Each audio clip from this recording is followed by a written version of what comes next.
Hello students. तो हमारा question है to match the column. First column में हमें दे रखा है कंफर्मेशंस। तो कंफर्मेशंस हम कब बनाते हैं? जब रोटेशन हो अराउंड द सिग्मा बॉन्ड।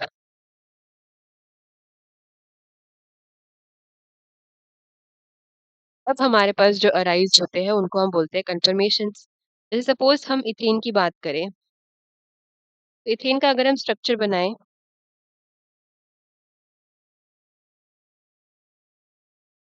तो ये पॉसिबिलिटी होती है इथेन की।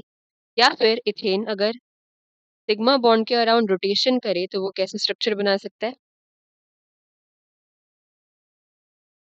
कुछ इस टाइप का। तो ये हो गई हमारी स्टैगर्ड कंफर्मेशन और ये हो गई एक्लिप्स्ड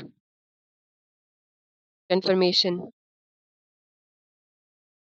तो यानी कि सिग्मा बॉन्ड के रोटेशन के अराउंड जब हम पॉसिबल डिफरेंट स्ट्रक्चर्स बनाते हैं तो हम उनको क्या बोलते हैं? कंफर्मेशंस। और स्टैगर्ड और एक्लिप्स फॉर्म यहाँ पे क्या हो गई है? कंफर्मेशंस। तो यानी कि फर्स्ट का करेक्ट मैचिंग क्या आ जाएगा? Option C. ये हमें किस में दिख रहा है? ऑप्शन 4 में। अब हम बात करते हैं मीजोफॉर्म की।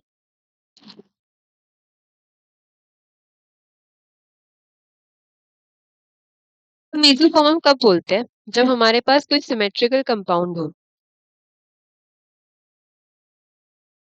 जैसे इस टाइप का कंपाउंड।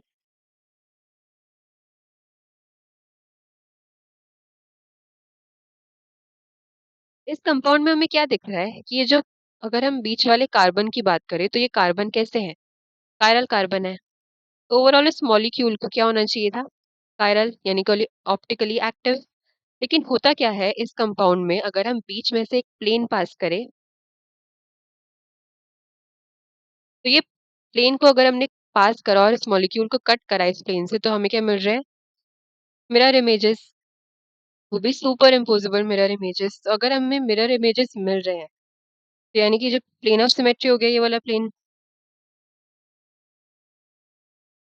अगर इस मॉलिक्यूल में प्लेन ऑफ सिमेट्री प्रेजेंट है तो ये क्या हो गया? Optically inactive. तो होना क्या चाहिए था इसको? Optically active. लेकिन मीजो कंपाउंड्स में प्लेन ऑफ सिमेट्री होने की वजह से ये क्या होता है? Optically inactive. यानी सेकंड का करेक्ट मैचिंग आ गया ऑप्शन बी। अब हम बात करते हैं स्पेसिफिक रोटेशन की।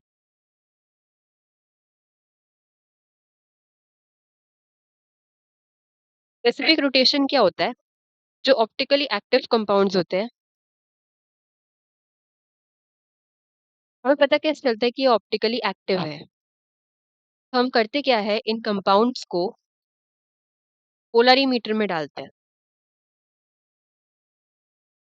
और ये करते हैं क्या है, जो हमारी प्लेन पोलराइज्ड लाइट होती है, यानी कि ऐसी लाइट जिसकी जो मूवमेंट्स हैं वो इन एक स्पेसिफिक डायरेक्शन में हम फिक्स कर देते हैं,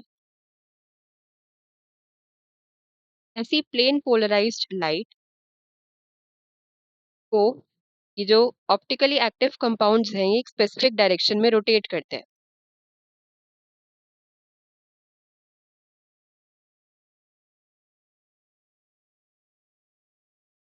तो यानी कि इसका मतलब क्या है?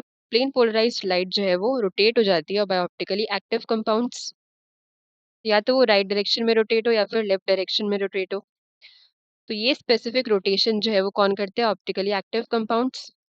और इसके मेजरमेंट को हम कौन सा इंस्ट्रूमेंट यूज करते हैं? पोलरीमीटर।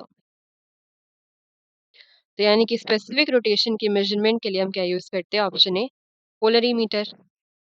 फिर फोर्थ है हमारा non superimposable mirror images.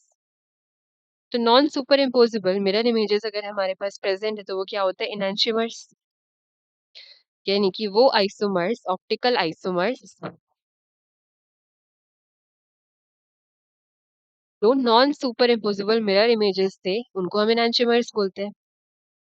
जैसे सपोज हमारे पास एक ऑप्टिकली एक्टिव कंपाउंड है, सपोज ये आर है। तो अगर इसका हम पोजीशन चेंज कर दे तो ये एस हो गया। तो अगर इन कंपाउंड्स को हम देखें दोनों ही क्या होंगे? मिरर इमेजेस हैं एक दूसरे की।